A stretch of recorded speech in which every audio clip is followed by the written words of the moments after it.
আমরা বলেছিলাম যে এই নির্বাচনের শিক্ষার্থী ভাই বোনেরা আমাদের ক্যাম্পাসের বাইরে অনেক বেশি অবস্থান করেন।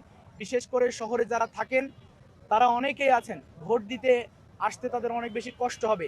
এজন্য আমরা বলেছিলাম যে ট্রেনের যে শিডিউল সেটা যেন বৃদ্ধি করা হয় এবং বাসের নতুন রুট তৈরি করা হয়, যে রুটগুলোতে আমাদের শিক্ষার্থী ভাই বোনেরা থাকেন। আমরা বলতে চাই যে সবচেয়ে চ্যালেঞ্জিং যে জায়গাটা সেটা হলো শহর থেকে শিক্ষার্থী ভাই বোনেরা খুব স্বাচ্ছন্দ্যে স্বস্তিকর পরিবেশে তার নিজের ক্যাম্পাসে নিরাপত্তার সাথে আসবে এবং ভোট দিবে, নিরাপত্তার সাথে চলে যাবে। এটা প্রশাসনকে অবশ্যই বাস্তবায়ন করতে হবে।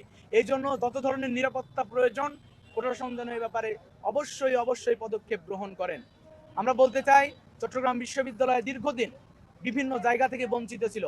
এই বিশ্ববিদ্যালয়ের শিক্ষার্থীরা আবাসন সংকট, এখানে যাতায়াত ব্যবস্থার সুন্দর 59 বছর পেরিয়ে গেলেও সুন্দর কোনো ব্যবস্থাপনা হয়নি। এখানকার মেডিকেল যে ব্যবস্থা সেখানে চিকিৎসার আধুনিকায়ন করা হয়নি। এখানে হল, ডাইনিং, ক্যাফেটেরিয়ার যে খাবারের মান দরকার সেই মান হয়নি। আমার মনে হয় জুলাই গণ অভ্যুত্থানে যে সকল নারীরা সামনের সারিতে নেতৃত্ব দিয়েছিল আমরা দেখেছি সে সকল নারী বোনেরা অনেকেই প্রার্থী হননি।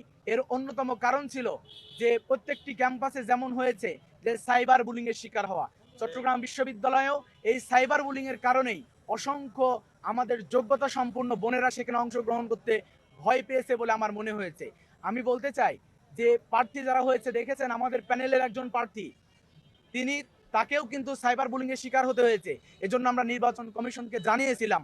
তো আমরা বলতে চাই আমাদের কোনো বোন যেন কোনোভাবে যৌন হয়রানি অথবা সাইবার বুলিং এর শিকার না হয়, এই প্রশাসন এবং নির্বাচন কমিশনকে তা বাস্তবায়ন করতে হবে। আমরা বলতে চাই আমাদের শিক্ষার্থী ভাই বোনেরা তারা যেন ক্যাম্পাসে এসে সুন্দরভাবে তাদের ভোট দানের যে অধিকার তা বাস্তবায়ন করতে পারেন। আমরা চাই যেই তারিখে নির্বাচন হবে সেই তারিখেই যেন ফলাফল ঘোষণা হয়। ঢাকা বিশ্ববিদ্যালয়ে আমরা দেখেছিলাম নির্বাচনের দিন অনেক মিস আন্ডারস্ট্যান্ডিং গণমাধ্যমের সামনে এসেছিল যে পোলিং এজেন্ট থাকবে কি থাকবে না, এখানে প্রার্থীরা যেতে পারবে কি পারবে না। চট্টগ্রাম বিশ্ববিদ্যালয় আমি মনে করি যে এ ব্যাপারে নির্বাচন কমিশন যতটুকু কনসার্ন দিয়েছেন আমরা সেগুলো ফলো করার চেষ্টা করব। নির্বাচন কমিশন যদি মনে করেন কোনো বিষয়ে আরও বেশি কনসার্ন দেওয়া দরকার অবশ্যই তা পরিষ্কারভাবে যেন কনসার্ন দেন। এবং ডাকসু নির্বাচনে আমরা দেখেছিলাম ভোট দেওয়ার পরে শিক্ষার্থী ভাই বোনেরা নিজের ক্যাম্পাসেই অপেক্ষা করতে হয়েছে 40 ঘন্টা তার নির্বাচনের মাত্র কয়েক হাজার ভোট গণনা করতে, যে প্রহসন হয়েছে।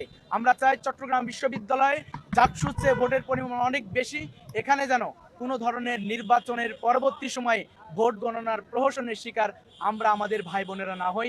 এ ব্যাপারে নির্বাচন কমিশন অবশ্যই পদক্ষেপ গ্রহণ করবে। বহিরাগত নিয়ে আমাদের এখন পর্যন্ত সংখ্যা আছে।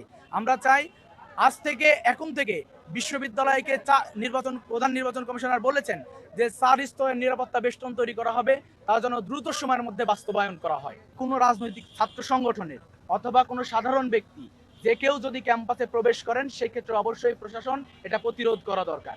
তবে প্রশাসনের পক্ষ থেকে নির্বাচন কমিশনের পক্ষ থেকে পর্যবেক্ষক হিসেবে সম্ভবত একটা সংখ্যা আমাদের চেয়েছিলেন, আমরা সেখানে একটা সংখ্যা দিয়েছি যে আমাদের প্যানেলের পক্ষ থেকে কয়েকজন পর্যবেক্ষক সেখানে থাকবেন, প্রত্যেকটি প্যানেলই সেটা দিয়েছে।